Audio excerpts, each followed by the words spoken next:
Okay, so let me show you how to add some landscape elements to your iPad or tablet paintings. We'll use Brushes Redux again, which will come back to the gallery, and I can load up the sky from the previous lesson just by tapping it. Swipe here to paint. That brings you into the actual application, the actual painting side of it. I like to zoom out a little bit so I can see what I'm doing. I like to see the edge of the picture. From the brush picker, I'm going to choose the small wash brush. Again, refer to the book for details on this. And I'm going to be using the black colour with an opacity probably of about the 50%, maybe a little bit less. Excellent, okay. Now what I'll do is come into the layers palette again, which is on number 2 at the minute. You can change between those. Working from number 2, add a third one. Finger or brush. We can use this and we can add a bit of a mountain landscape.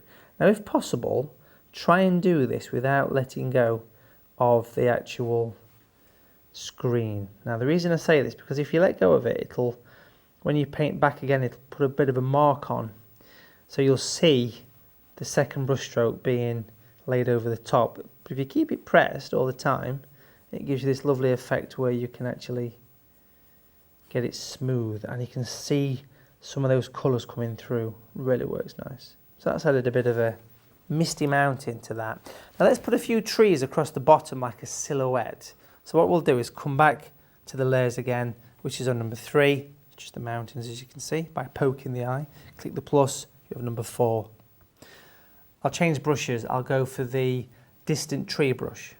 Again, all the information on how to set these brushes up is in the book. That is this brush here.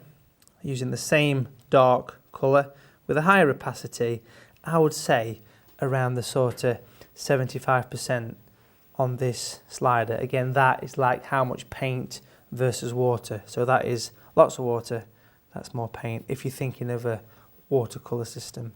Now, you can also zoom in, use your 2 fingers to zoom a bit closer. And this is worth testing to see whether the brush is going to perform right, because the size of 50 might be too big or too small. So we'll twist. Now that's okay, I'm happy with that. Let's zoom in closer so you can see. This is actually created from the same brush that the cloud brush was on the previous lesson, but it gives a similar effect. If you twist it, it almost looks like a sort of the top of a forest. And you can see that working.